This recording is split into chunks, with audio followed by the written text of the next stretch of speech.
fairly well. I travel on to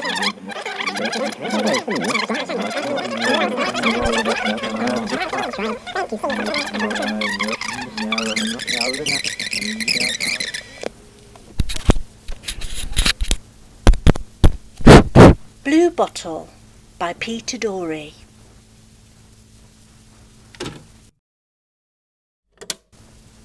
Bluebottle observation report of occupant of flat 206. Tape 31. Saturday, the 8th of November, 1997. Subject woke at 7:13 a.m, ate, showered, and then left the building at 7:48 a.m. During his absence, there were 2 missed phone calls and 1 missed visitor. Stills of said visitor from camera feed D have been sent to control for identification. Subject returned alone at 9:58 p.m, watched television until 11 p.m, and went to bed at 11:15 p.m. Sunday, the 9th of November, 1997. Subject woke at 7:02 a.m, dressed rapidly and left the building at 7:09 a.m. He returned at 8:15 p.m, watched television until 9 p.m, read until 11:04 p.m, and went to bed at 11:15 p.m.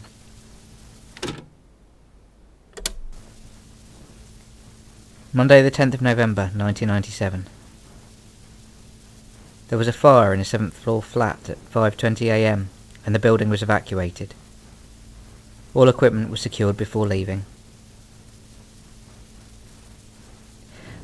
I saw him out there in the crowd. Not in grainy black and white or blurry night vision. In the flesh. Standing there in a grimy t-shirt, his stomach poking out over his boxer shorts. Unremarkable. Mundane. A bleary-eyed slob. I wanted him to see my face. The building was declared safe at 6:30 a.m. Subject returned to 206, dressed and left again immediately.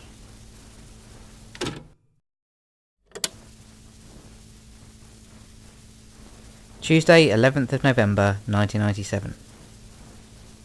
Subject has not returned. 3 missed calls at 10:45, 11:14 and 11:25 a.m. Have contacted control to check to make sure they have eyes on the subject, but have yet to hear back from them. Wednesday, 12th of November, 1997. Subject has not returned. Another 2 missed phone calls at 10:30 and 11 a.m. Still no response from control. I have reviewed footage from the last 3 days from cameras A to D, but observed nothing out of the ordinary. This is the longest he has been away from the flat in over a year of surveillance. Thursday, the 13th of November, 1997. Subject has not returned. Still no response from control. The couple in 204 are at it again. He forgot to buy bread, and an hour later she is screaming about the way he was looking at her sister on their wedding day. I probably know more about them than the subject by now. She works as a vet's assistant, and he's a security guard. He sings when he's alone in the flat, and she believes he's holding her back from the life she deserves. On their weekends, they watch taped reruns of daytime talk shows. The argument will end with the slamming of a door in about 10 minutes.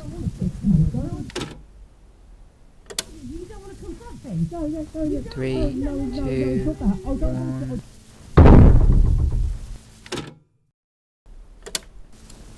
Friday, the 14th of November, 1997. Subject has not returned. Most Friday evenings, a homeless man sneaks into the building and settles down for the night. I suspect a sympathetic resident lets him in, but this cannot be confirmed as there's no camera coverage of the entrance, despite several requests put into control. I waited for him in the corridor. When he shuffled past, I pointed at camera D, hidden in the smoke detector, and asked him if he noticed anything unusual. I checked feed D later. He stood there for a full 20 minutes, staring straight into the lens.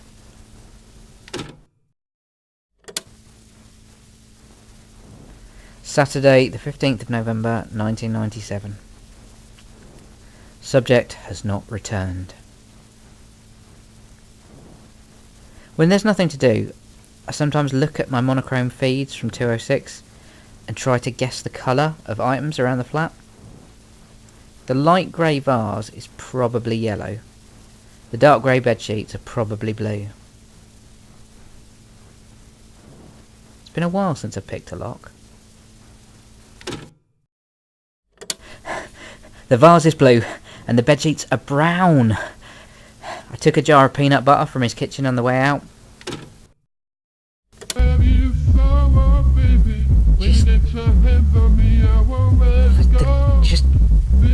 Just shut up!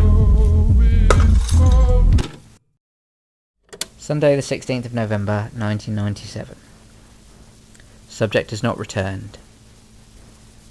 I'm out of peanut butter. What's the point? The man is a nobody, with no connections to anyone that the state is even vaguely interested in. And now he's not even present, when the only thing of note that happens to you in a year is answering the door to you. And you know you're not living a life worth watching, let alone mounting a full surveillance operation over. Do you people even listen to these tapes?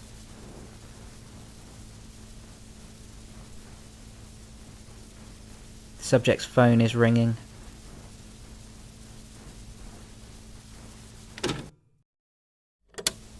Tuesday, the 18th of November 1997. Subject has not returned. It's strange watching the video feeds without the bulky headphones over my ears. I watch feed C overlooking his bedroom from the northeast corner above the wardrobe. I switch feed C off. Nothing but static. I switch on feed C. His bedroom is still there. His phone could be ringing.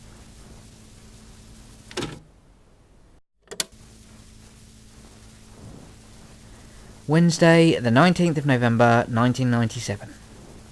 Subject has not returned. Subject is not going to return. I have put the carnation in the window as instructed. You people had better be watching.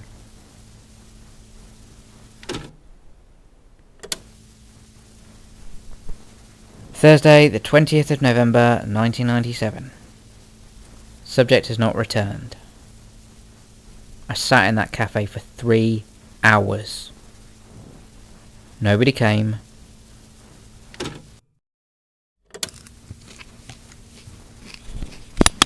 Friday, the 21st of November, 1997. This time, when he came shuffling down the corridor, I let the homeless guy inside the flat. He was a bit wary at first, but I microwaved some soup for him and showed him the fridge, and he seems much calmer now. I had him sit in front of the monitors, and I told him about the cameras, showed him how to switch between feeds and what to look for. He has my notebook. I'm sure he'll do a decent job. Anyway, if he needs me, I'll only be next door.